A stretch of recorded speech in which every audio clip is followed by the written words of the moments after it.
Praise the Lord. परमेश्वर का पवित्र नाम को धन्यवाद हो। आप सारे ऑनलाइन में देखने वाले आप सबको प्रभु यीशु मसीह का जलाल नाम में हम आपको स्वागत करते हैं। ग्रेस गॉस्पेल मिशन का तरफ से परमेश्वर महान है और अद्भुत युक्ति बनाने वाला पराक्रमी सामर्थ्य पवित्र परमेश्वर है। मेरे प्यारों, फिर एक बार हमको ऑनलाइन आने के लिए परमेश्वर ने मदद की है, इसलिए प्रभु का नाम को धन्यवाद करते हुए आप जानते हैं कि महाराष्ट्र का परिस्थिति क्या है। महाराष्ट्र का परिस्थिति कोरोना के कारण, विकट होने के कारण लॉकडाउन फिर एक बार रखा गया है, तो सारे धार्मिक स्थल को बंद कर दिया गया है। इसीलिए हमें मजबूरन ऑनलाइन में आना पड़ रहा है। क्या करें, परिस्थिति के कारण हमारा प्रशासन का अधीन में रहकर हमें काम करना, यही हमें परमेश्वर ने सिखाया है। परमेश्वर का पवित्र नाम को धन्यवाद हो। स्थिति प्रत्येक दिन विकट होते जा रही है। प्रत्येक दिन परिस्थिति अलग अलग विभिन्न प्रकार का दुविधाओं को लेके आ रहा है, परंतु हम मसीह लोग जो परमेश्वर का ऊपर विश्वास करते हैं, वो धीरज के साथ इंतजार करते रहेंगे, तो पवित्र परमेश्वर ये परिस्थिति से हमें छुड़ाएगा। हम जानते हैं हम सबका प्रार्थना मिलकर ही ये परिस्थिति को बदल सकता है। हमारा सबका प्रार्थना इस परिस्थिति को बदलने के लिए प्रभु के सामने हम अर्पण करना चाहिए, तब जाकर पवित्र परमेश्वर इस परिस्थिति में हमें परिस्थिति से बाहर निकालकर हमें स्वतंत्र रूप में प्रभु की सेवा करने के लिए मदद करेगा। आइए मेरे प्यारों, वचन में जाने के पहले अपने आंखों को बंद करें और हम परमेश्वर को प्रार्थना करें। महान सर्वशक्तिमान पवित्र परमेश्वर, हम आपका पवित्र नाम को धन्यवाद करते प्रभु जी, ये सुंदर समय के लिए मेरे पिता परमेश्वर, ऑनलाइन में आने के लिए आपने मदद की है मेरे प्रभु सुराचा। मैं आपका पवित्र नाम को धन्यवाद करता हूँ प्रभु जी।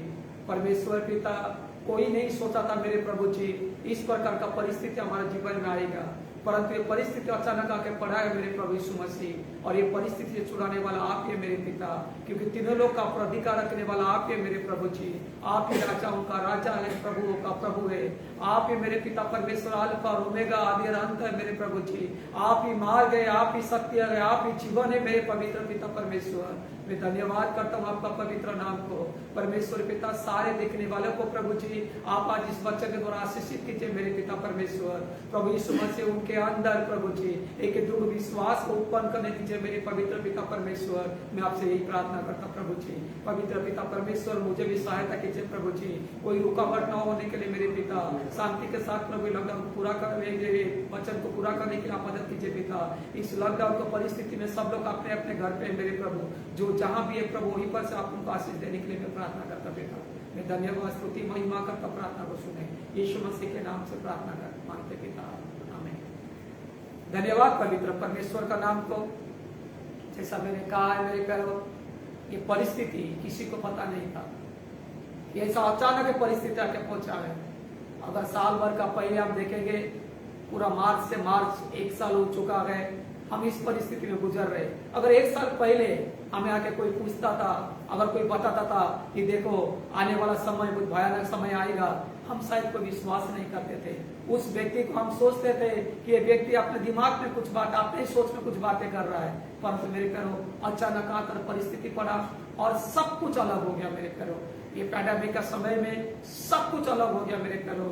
लोगों का नौकरी गया, लोगों का बिजनेस में फर्क पड़ा, विभिन्न प्रकार का परिस्थिति में लोग अपने जीवन को जी रहा है, परंतु हम जो लोग परमेश्वर का पर विश्वास करने वाले लोग, परमेश्वर का पर भरोसा करने वाले लोग, पर मैं आज बताऊंगा आपको कि हम इस परिस्थिति में किस प्रकार का जीवन को जीना चाहिए, हम इस परिस्थिति में कैसा करना चाहिए, हमें परिस्थिति में क्या करना चाहिए मेरे प्यारों, इसी बात को बताऊंगा। सबसे पहले एक पवित्र शास्त्र में मेरे प्यारों एक व्यक्ति के बारे में कहा गया, उस व्यक्ति का नाम है अब्राहम। उस व्यक्ति का नाम है अब्राहम। अब्राहम का जीवन में भी इस प्रकार का परेशानियां था। अब्राहम का जीवन में भी मेरे प्यारो संतान नहीं था। अब्राहम का जीवन में मेरे प्यारो विभिन्न प्रकार का दुविधा का जीवन था, परंतु परमेश्वर ने अब्राहम को बुलाया। और मैं आज अब्राहम का जीवन के बारे में 4 बातें बताऊंगा मेरे प्यारो, किस प्रकार का अब्राहम ने जीवन को जिया और किस प्रकार का और उसने अपने आप को मजबूत बनाया, किस प्रकार उसने अपने आप को दृढ़ बनाया और किस प्रकार परमेश्वर की ओर से उसका आशीष को मिला, वो आशीष को प्राप्त किया मेरे प्यारो, उसके बारे में बताऊंगा। सबसे पहली बात है मेरे प्यारो, मैं बताना चाहता हूँ आप लोगों को कि उत्पत्ति किताब 18वां अध्याय का उसका 10वां वचन, उसने कहा कि मैं बसंत ऋतु में निश्चय तेरे पास फिर आऊंगा और तेरी पत्नी सारा के एक पुत्र उत्पन्न होगा। सारा तंबू के द्वार पर जो अब्राहम के पीछे था सुन रही थी। यहाँ पर स्वर्गदूत अब्राहम के पास आकर कह रहे हैं 99 ईयर्स हो चुका है अब्राहम को। अब्राहम विश्वास से आकर 25 साल हो चुका है मेरे प्यारो, और उस समय में भी उस कहता है कि मैं अगला बसंत ऋतु में आऊंगा और सारा का पुत्र उत्पन्न होगा। मेरे प्यारो, ये असंभव बातें मनुष्य के लिए, ये असंभव बातें डॉक्टरों के लिए, ये असंभव बातें वैद्यों के लिए, ये असंभव बातें दुनिया के लिए, लेकिन मेरे परमेश्वर के लिए सब कुछ संभव है। अब्राहम ये 25 साल तक मेरे प्यारो एक विश्वास वाला जीवन को जिया। अब्राहम जब अपना घर को छोड़ा, अब्राहम जब अपना परिवार को छोड़ा, जब अपने पत्नी के साथ उसने अलग आया मेरे प्यारो, उसने ये 25 साल एक विश्वास का जीवन को जिया मेरे प्यारो। एक विश्वास का जीवन इस प्रकार का उसने जिया, वो विश्वास का जीवन के कारण आज उसके लिए सब संभव हो पा रहा है। आज उसके लिए जो अकाल है वो अकाल से उसको मुक्त मिल रहा है प्रभु जी। उसका पत्नी का गर्भ जो बांझ है वो बांझ को ना दूर हो रहा है मेरे प्रभु जी। उसके जीवन में जो कमियां है मेरे प्यारो, वो कमियां उसका जीवन में पूरी हो रहा है, क्योंकि अब्राहम विश्वास के साथ जीवन जिया। अब्राहम विश्वास के साथ जीवन जिया मेरे प्यारो। उसी प्रकार का मेरे प्यारो आज ये जो अकाल का परिस्थिति में हम है, ये जो संकट की परिस्थिति में हम है, ये जो दुर्दशा में हम पड़े हुए मेरे प्यारो, ये परिस्थिति से मेरे प्यारो हमको एक ही काम करना है, हमें विश्वास करके परमेश्वर का इंतजार करना है। विश्वास करके धीरज के साथ परमेश्वर का इंतजार करना है, क्योंकि जब हम विश्वास कर परमेश्वर का इंतजार करेंगे, उस विश्वास के द्वारा परमेश्वर हमारे जीवन में कार्य करेगा। मैं निश्चित हूं मेरे प्यारो कि परमेश्वर ये परिस्थिति से हमें छुड़ाएंगे। मैं निश्चित हूं मेरे प्यारो हमारा जीवन में कभी कोई चीज का कमी नहीं होगा, क्योंकि यहोवा यिरे हमारा पवित्र परमेश्वर, हमारा जरूरत को पूरा करने वाला पवित्र परमेश्वर है। इसलिए मेरे प्यारो सबसे पहली बात है हमें निराश न होते हुए विश्वास के साथ जीवन जीना है। हम निराश न होते हुए परमेश्वर का पर भरोसा करके जीवन जीना हुआ है। हमें निराश न होते हुए मेरे प्यारो परमेश्वर का हाथ में सब कुछ समर्पण करके हमें जीवन जीना है। जिस प्रकार का अब्राहम ने सब कुछ छोड़ दिया, नहीं पता था कहां जाएगा, नहीं पता था किधर जाएगा, नहीं पता था क्या खाएगा, परंतु उसने परमेश्वर का पर विश्वास करके, परमेश्वर का वाणी का ऊपर भरोसा करके, परमेश्वर का वचन का पर भरोसा करके उसने अपने घर को छोड़ा मेरे प्यारो। परंतु हमें परमेश्वर कहीं कुछ छोड़ने को नहीं कह रहा है, हमें परमेश्वर कहीं जाने को नहीं कह रहा है, परंतु हमें परमेश्वर हम जहां भी है मेरे प्यारो उस परिस्थिति में, जिस जगह में मेरे प्रभु उस हमें है, उस ठिकाना में हमें परमेश्वर का पर भरोसा करके जीवन जीना चाहिए, परमेश्वर का पर विश्वास करके जीवन जीना चाहिए। शायद हो सकता है मेरे प्यारो जो बूढ़ा हो चुका है, जो उसका पत्नी पूरी तरह से उसका गर्भ सूख चुका है, उस परिस्थिति में शायद कभी कभी विश्वास डगमगाता होगा, परंतु अब्राहम ने विश्वास किया, अब्राहम ने भरोसा किया कि मेरे परमेश्वर के लिए सब कुछ संभव है। क्योंकि 18वां अध्याय का 14 वचन कहता है, क्या परमेश्वर के लिए कोई काम कठिन है? परमेश्वर के लिए कोई काम कठिन नहीं मेरे प्यारो। मत्ती 9 का 26 में कहता है, मार्क 10 का 27 में कहता है, लूक 1 का 37 में कहता है, परमेश्वर के लिए सब कुछ संभव है, कुछ भी असंभव नहीं मेरे प्यारो। इसीलिए जब परमेश्वर के लिए सब कुछ संभव है, परमेश्वर के लिए असंभव नहीं है, हमें वो परमेश्वर का पर निर्भर रहना है। दाऊद कहता है, मैं अपनी आंखें पर्वत की ओर लगाऊंगा, क्योंकि मुझे सहायक मेरे परमेश्वर की ओर से आने वाला है।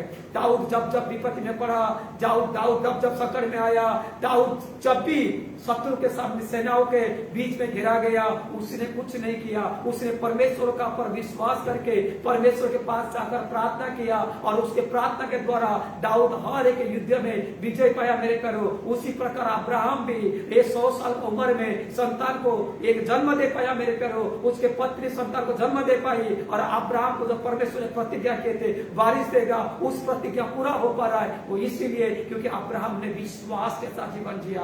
अगर अब्राहम से विश्वास से जीवन जिया, हम भी इस प्रकार का परिस्थिति में हम विश्वास करके जीवन जीना चाहिए। हमें परमेश्वर का पर भरोसा कर जीवन जीना चाहिए, क्योंकि मेरे प्यारो हमारा परिस्थिति, ये जो परिस्थिति है, ये हमारा पर्सनल परिस्थिति कुछ रहेगा, कुछ विपत्ति रहेगा, वो जितना बड़ा नहीं, मेरे पवित्र परमेश्वर सबसे बड़ा है।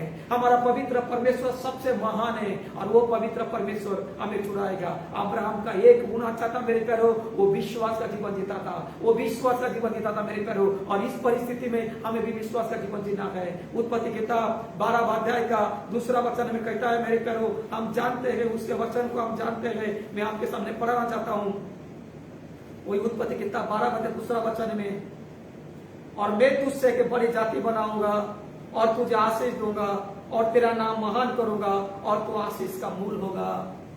पवित्र परमेश्वर यहाँ पर अब्राहम को वादा कर रहे हैं, तू आशीष का मूल होगा। उसको आगे अगर पढ़ेंगे लिखा गया है, जो तुझे आशीष देगा मैं उनको आशीष दूंगा, जो तुझे श्रापित करेगा मैं उसको श्रापित करूंगा। किस प्रकार का अब्राहम के साथ परमेश्वर वाचा बांध रहे मेरे प्यारो, किस प्रकार का अब्राहम के साथ परमेश्वर अपनी वादा को पूरा करने जा रहे हैं मेरे प्यारो। इस कारण आशीष के कारण उसको दिया, और इस समय में हमें भी आशीष पाना है। इस समय में, ये पैंडेमिक का समय में मेरे प्यारो, हमें भी आशीष पाना है। हमें आशीष पाने के लिए सबसे पहली बात होता है कि हमें विश्वास करना है। दूसरी बात कहता है, उसका पहला वचन अगर पढ़ेंगे उत्पत्ति 12 अध्याय पहला वचन, यहोवा ने अब्राहम से कहा, अपने देश और अपने कुटुंबियों, अपने पिता के घर को छोड़कर उस देश में चला जा जो मैं तुझे दिखाऊंगा। वो कहता मैं दिखाऊंगा। अभी तक परमेश्वर ने बताया नहीं कि कहां जाने के लिए, बस परमेश्वर ने कहा कि घर छोड़ देने के लिए। यहाँ पर अब्राहम परमेश्वर का आज्ञा मान रहा है, यहाँ पर अब्राहम परमेश्वर आज्ञा मान रहा है। हालांकि हो सके आज का वचन एक सर्वसाधारण वचन हमारे लिए, परंतु इस वचन के द्वारा हमें एनकरेज मिलने वाला है, क्योंकि परमेश्वर का हर एक वचन जीवित है और दोधारी तलवार के समान है मेरे प्यारो। अब्राहम को परमेश्वर ने आशीष देने का जो वादा कर रहा है, सबसे पहले अब्राहम को परमेश्वर, अब्राहम का पर विश्वास परमेश्वर का करता, और दूसरी बात कहता मेरे प्यारो कि अब्राहम आज्ञा को माना। मेरे प्यारो, आज्ञा पालन वाली बातें हमारे अंदर होना चाहिए। परमेश्वर कहता है कि जा तो हमें जाना है, परमेश्वर कहता रुक तो हमें रुकना है। जिस प्रकार का इस्राएलियों को जब परमेश्वर ने जंगल में पड़ाव डालने के लिए कहता था तो पड़ाव डालते थे, जब जाने के लिए कहता था वो जाते थे मेरे प्यारो। उसी प्रकार का मेरे प्यारो हमें भी परमेश्वर का आज्ञा को मान के चलना चाहिए। परमेश्वर का जो नियम है वो नियम शास्त्र को लेकर चलना है मेरे प्यारो, क्योंकि हमें पवित्र शास्त्र में देखते एक पक्षी कौआ, वो भी परमेश्वर का आज्ञा माना मेरे प्यारो। समुद्र में महामछ, वो भी परमेश्वर का आज्ञा माना मेरे प्यारो। और जंगल का राजा शेर, वो भी परमेश्वर का आज्ञा मानता है। अगर ये लोग जानवर पक्षी होकर अगर परमेश्वर का आज्ञा को मानते हैं, हम और आप जो परमेश्वर का प्रतिरूप है, आप और हम जो परमेश्वर हमें बनाया है, आप और हमको परमेश्वर जो उसके प्रतिरूप है, स्वास्थ्य जीवन दिया है, हम कितना आज्ञा को मानना नहीं चाहिए। हम भी परमेश्वर का आज्ञा को मानकर, परमेश्वर का आज्ञा के साथ हमें अपने आप को बांधकर हमें आगे चलना चाहिए मेरे प्यारो। मैं एक ही बात बताना चाहूंगा, वो ये होता है मेरे प्यारो, हमारा अंदर आज्ञा पालन करने वाला मन होना चाहिए। हम परमेश्वर का आज्ञा मानना चाहिए, हमें माता पिता का आज्ञा मानना चाहिए, हमें हमारे जो बड़े हैं उनका आज्ञा मानना चाहिए, हमारा अधिकारी का आज्ञा मानना चाहिए मेरे प्यारो। जब हम आज्ञा मान के चलते हैं तब परमेश्वर उससे प्रसन्न होता है। परमेश्वर पहले समय में कहता है कि परमेश्वर मेरे बलि से, होम बलि से, भेड़े बलि से प्रसन्न नहीं होता है, जितना वो अपने आज्ञा मानने वालों से प्रसन्न होता है मेरे प्यारो। वही आज्ञा पालन करने वाला बातें हमारे अंदर होना चाहिए, ताकि परमेश्वर का ऊपर भरोसा सबसे पहली बात होता है, परमेश्वर का ऊपर विश्वास, दूसरी बात होता है आज्ञा पालन। जब ये आज्ञा पालन हमारे अंदर आ जाएगा मेरे प्यारो, तो हमें भी परमेश्वर का प्रतिज्ञा, परमेश्वर हमें भी प्रतिज्ञा दिए गए, परमेश्वर हमें भी आशीष दिए गए, उस आशीष को, प्रतिज्ञा को हमारे जीवन में प्राप्त कर पाएंगे। चाहे विलंब होगा लेकिन हमारे जीवन जरूर पूरा होगा, चाहे देर होगा लेकिन हमारे जीवन में जरूर जरूर पूरा होगा मेरे प्यारो।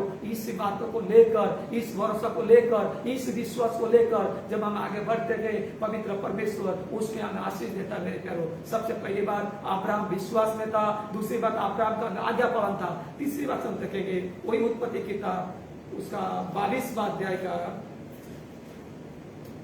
12 वचन में क्या लिखा है। 22वां अध्याय का 12 वचन में उसने कहा, उस लड़के के पर हाथ मत बढ़ा और ना उससे कुछ कर, क्योंकि तूने जो मुझसे अपने पुत्र वरन अपने एकलौता पुत्र को भी नहीं रख छोड़ा, इससे मैं अब जान गया हूं तू परमेश्वर का भय मानता है। तीसरी बात है परमेश्वर का भय। आज हमें घर के अंदर रहकर सबके अंदर एक भय छाया हुआ गया है, वो होता है कोरोना का भय। कोरोना का डर सबके अंदर है।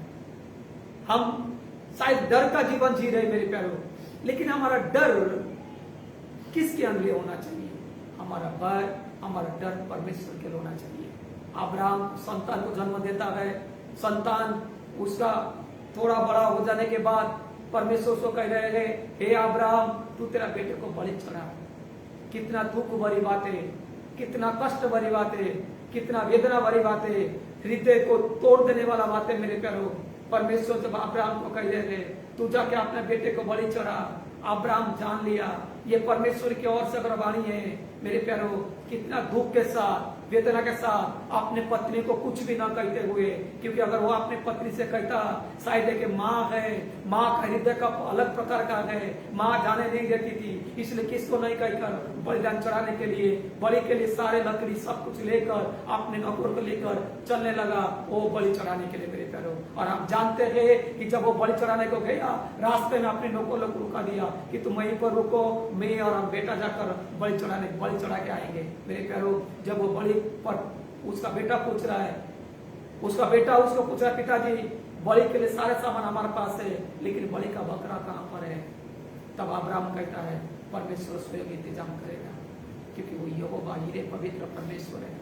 कितना दुख के साथ जब उत्तर देना पड़ा होगा, तो कितना दुख के साथ उत्तर दिया होगा अपने बेटे को, कितना टूटा हुआ हृदय को लेकर अपने बेटे को उत्तर दिया होगा, परंतु फिर भी वो परमेश्वर का भाई मानते हुए चलने लगा मेरे पैरों बलि चढ़ाने के लिए। उसके बाद हम जानते थे जब बलि को, तो उसका बेटे को बलि का लकड़ी का ऊपर रखकर बलि चढ़ाने को जा रहा है, उस समय परमेश्वर रुका रहे मेरे पैरों, उस समय परमेश्वर रुका रहे, क्योंकि परमेश्वर यहाँ पर अब्राहम का भाई का परीक्षा ले रहा था कि कितना अब्राहम मेरा भाई मानता है कि जो मैंने अब्राहम को दिया, अब्राहम उसको रख रहा है, क्या मेरे सामने बलि चढ़ा रहा है, क्या मेरे को समर्पण कर रहा है। ये जानकर मेरे पैरों परमेश्वर ने अब्राहम से प्रसन्न हुए थे। अब्राहम का तीसरा गुण था कि परमेश्वर का भाई मानना। मेरे प्यारो, दुनिया का डर हमें कुछ नहीं कर पाएगा, लेकिन परमेश्वर का भय हमें ऊंचा उठाएगा, क्योंकि जो परमेश्वर का भाई मानते हैं परमेश्वर उनको ऊंचा उठाते हैं। जो परमेश्वर का भाई मानते हैं परमेश्वर उनको आशीष देते हैं। बाइबल में लिखा गया मेरे प्यारो, महान सेवक लोगों को बारे में लिखा गया, क्योंकि जब उनके सामने जब बड़े बड़े चमत्कार काम आने को आया, जब चमत्कार काम होने लगा उनके जीवन में, हम देखते हैं मेरे प्यारो, वो जब विश्वास किए, जब परमेश्वर का भाई मान के जीवन को जिए, तब जाकर उनके जीवन में चमत्कार काम होने लगा मेरे प्यारो। दाऊद भी इस प्रकार का था, दाऊद के अंदर भी परमेश्वर का भाई था मेरे प्यारो। यूसुफ का अंदर परमेश्वर का भाई था। किस प्रकार यूसुफ परमेश्वर का भाई में चलता था, जवानी का अवस्था में उसके सामने लालच आता था, परंतु उसे परमेश्वर का भाई मान के रहा, इसलिए उसके परमेश्वर की उपस्थिति में वो चलते गया, इसलिए परमेश्वर उसको ऊंचा उठाया मेरे प्यारो। जिस देश में गुलामी बन के गया था, उसी देश का प्रधानमंत्री का स्थान उसको मिल गया मेरे प्यारो। उसी प्रकार का हमारा अंदर भी परमेश्वर का भाई होना चाहिए, हमारा अंदर परमेश्वर का भाई होना चाहिए। परमेश्वर का आज्ञा का हिसाब से हमें चलना चाहिए मेरे प्यारो। परमेश्वर का आज्ञा, परमेश्वर का वचन को लेकर प्रभु हमें पूरी तरह से हमारा अंदर एक डर आना चाहिए कि परमेश्वर ये कहता है तो मुझे करना है। हम शायद सोचते होंगे हम छुप के कोई काम करके परमेश्वर नहीं देखता है। परमेश्वर कण में बसने वाला परमेश्वर, उसके दृष्टि सारे समाज पर, सब जगह पर उसका दृष्टि रहता है मेरे प्यारो। परमेश्वर से कोई छुप नहीं सकता है। इसलिए हम जो भी काम करें परमेश्वर का भाई मानकर काम करें। हम जो भी काम करें परमेश्वर का भाई को हमारे अंदर लेकर काम करें। भाई वे बिजनेस कर रहे हैं, भले काम कर रहे हैं, भले पढ़ाई कर रहे हैं, हम जो भी कर रहे हैं मेरे प्यारो, हम सब उसके अंदर परमेश्वर भय होना चाहिए। हम जो जो प्लेस में गए, हम जो जो जगह में गए, उस जगह में लोगों के अंदर हमारे द्वारा प्रभु का भय आना चाहिए। लोग जानना चाहिए कि सचमुच इसके अंदर परमेश्वर का भय है, ये परमेश्वर का भय विश्वास कर चलने वाला व्यक्ति, क्योंकि हमारा गवाही का जीवन ही सामने का जीवन में परिवर्तन लाएगा। हमारा गवाही का जीवन भी सामने वाले जीवन में बदलाव को लाएगा। इसीलिए मेरे प्यारो, हमारा अंदर परमेश्वर का भय होना चाहिए और उस भय से जीवन जिएंगे। ये परिस्थिति से परमेश्वर हमें छुड़ाएगा। मेरे प्यारो, विपत्ति तो आएगा, लेकिन जो कोई बाइबल बताती है, मेरे प्यारो, विपत्ति तो आएगा, लेकिन धर्मी विश्वास के साथ जीवन को जिएंगे। धर्मी लोग भरोसा के साथ जीवन को जिएंगे। धर्मी लोग आशा के साथ जीवन जिएंगे। धर्मी लोग भय के साथ जीवन को जिएंगे। मेरे पिता, जब हमारा अंदर इस प्रकार का भय प्रभु के प्रति आ जाएगा, हमारा अंदर इस प्रकार का भय हमारा मालिक के प्रति, हमारा बॉस के प्रति आ जाएगा, मेरे प्यारो, हम सब जगह में सफलता प्राप्त करेंगे, क्योंकि परमेश्वर शपथ देने के लिए हमारे साथ सदैव रहेगा। मेरे प्यारो, उसके बाद वचन बताती है, ये अकाल का समय में ये जो भी परिस्थिति हमारे जीवन में है, सबका आर्थिक परिस्थिति में दबाव पड़ा हुआ है। हर एक जन का इकोनॉमिकल वो सब लोग गिर चुके हैं, बड़े बड़े बिजनेसमैन भी गिर चुके मेरे प्यारो। लेकिन फिर भी इसहाक के व्यक्ति का, जो अब्राहम का बेटा था इसहाक, जिसके बारे में मैंने आपको कहा, इसहाक के व्यक्ति था, अकाल के समय पे उसने बोया और बाइबल बताती है 100% फसल को पाया। इस परिस्थिति में भी हमें देना सीखना चाहिए। इस परिस्थिति में भी हमें परमेश्वर के प्रति, या अगर हमारे पास है, बहुत सारे लोग हैं जिनके पास भोजन नहीं है, बहुत सारे लोग हैं जिनके पास इतना तकलीफ है, एक टाइम का खाना भी खाना मुश्किल हो रहा है। इस परिस्थिति में मेरे प्यारो, अगर हमारे पास है, हमें मदद करना भी सीखना चाहिए। हमारा जो भी है मेरे प्यारो, हमें उसको देना चाहिए। अब्राहम भी 10वां को दिया मेरे प्यारो, और परमेश्वर उसको प्रतिफल दिया। उसी प्रकार हमें भी इस परिस्थिति में देना सीखना चाहिए, क्योंकि ये 4 बातें अब्राहम करना था। पहले बात था विश्वास, आज्ञापालन, भय और देना। अगर हम भी देंगे मेरे प्यार, सिर्फ विश्वास नहीं, हमें प्रभु को समय देना चाहिए, हमें प्रभु के पास बैठना चाहिए, हमें प्रभु के पास आकर प्रार्थना करना चाहिए। अगर इस प्रकार का बात में अगर हम चलेंगे, पवित्र परमेश्वर हमें इस परिस्थिति में आशीष करेंगे, क्योंकि परमेश्वर महान है। उस पवित्र परमेश्वर का कल्पना कोई नहीं कर पाएंगे मेरे प्यारो। और हम अपने जीवन में ये सोचेंगे, ताकि आज हम जो परिस्थिति में है, परमेश्वर हमारा परिस्थिति को देख रहा है, परमेश्वर हमें कुछ बातों को सुधारना चाहता है, परमेश्वर हमें जीवन में कुछ बातों को बदलना चाहता है। और जैसा परमेश्वर हमें चाहता है, जब हम ऐसा ही करने लगेंगे मेरे प्यारो, हमारे जीवन में आशीष आने लगेगा। Praise the Lord. और ये जो परिस्थिति है, ये परिस्थिति से हमें बाहर निकालने के लिए ज्यादा समय नहीं लगेगा, क्योंकि जो परिस्थिति है, हम क्यों ना सब साथ में मिलकर प्रभु को प्रार्थना करते रहे, अपने परिवार की प्रार्थना में प्रभु को प्रार्थना करें। हमारा जो भी जगह पे समय जब मिलेगा, प्रभु को प्रार्थना करे, प्रभु को समय दे, कहे परमेश्वर ये जो परिस्थिति पड़ा हुआ है, महाराष्ट्र में ज्यादा हाहाकार मचा हुआ है, ये परिस्थिति से परमेश्वर हमें छुड़ाए। क्योंकि देखिए, जो लॉकडाउन के बारे में 2 दिन का लॉकडाउन, पूरा लॉकडाउन के बारे में कहा गया, और हम देखते हैं दुकानें चालू है। जब सब कुछ मिल रहा है, वो लॉकडाउन कोई महत्व नहीं है। लेकिन हम भी ये भी प्रार्थना करना चाहिए, ताकि लोग भी सतर्क रहे, लोग भी अपने अपने जीवन में ये जो परिस्थिति जो भी है, अपने अपने जीवन में सतर्कता साथ अपने जीवन को जिए, अपने परिवार के साथ वो अच्छे से जीवन को जिए। परमेश्वर को आशीष करे, परमेश्वर इस वचन द्वारा सबको आशीष करे। आइए हम सब मिलकर प्रभु को प्रार्थना करें। महान सर्वशक्तिमान पवित्र परमेश्वर, हम आपका पवित्र नाम को धन्यवाद करते प्रभु जी, हम आपका पवित्र नाम को स्तुति करते मेरे स्वर्गीय पिता परमेश्वर, ताकि आज प्रभु जी इस जगह में आकर मेरे पवित्र पिता परमेश्वर आपकी महिमा करने के लिए मदद किए। प्रभु मैं धन्यवाद करता पिता। परिस्थिति बहुत विकट है मेरे प्रभु जी, ये विकट परिस्थिति में मेरे प्रभु सुराजा हम प्रार्थना करते हैं मेरे प्रभु जी, सब लोग को संभालिए मेरे प्रभु जी। आपके ऊपर विश्वास, आपका भय मानकर, आज्ञा मानकर प्रभु जी जीवन को जीने के लिए प्रभु जी आप राह दिखाने के लिए पिता मैं प्रार्थना करता पिता। पवित्र आत्मा हर एक जीवन में कार्य कीजिए मेरे प्रभु जी। कोई भी भूखा न सोए मेरे पवित्र पिता परमेश्वर, क्योंकि प्रत्येक लोग आपकी विरासत से आपकी महिमा है मेरे प्रभु सुराजा। ये परिस्थिति छुड़ाइए मेरे प्रभु जी, ये कोरोना को आतंक को प्रभु कंट्रोल कीजिए मेरे पिता, क्योंकि ये कंट्रोल करने का प्रभु जी कोई साइंटिस्ट का हाथ में नहीं है मेरे प्रभु जी, लेकिन सब कुछ आपके हाथों में मेरे पवित्र पिता परमेश्वर। आप ही कंट्रोल कीजिए मेरे प्रभु जी। पूरा हमारा देश को भी प्रभु जी कंट्रोल करने के लिए प्रभु जी, सारे परिस्थिति छुड़ाने के लिए मैं प्रार्थना करता पिता। पवित्र परमेश्वर प्रभु जी, आपका आशीष का हाथ, आपका दया का हाथ, आपका अनुग्रह का हाथ प्रभु आप हमारे कमर मना कर रखिए प्रभु जी। मैं आपसे यही प्रार्थना करता पिता। सारे बातें आपको धन्यवाद देता हूँ। यीशु मसीह के महान पवित्र नाम से प्रार्थना मांगते हैं।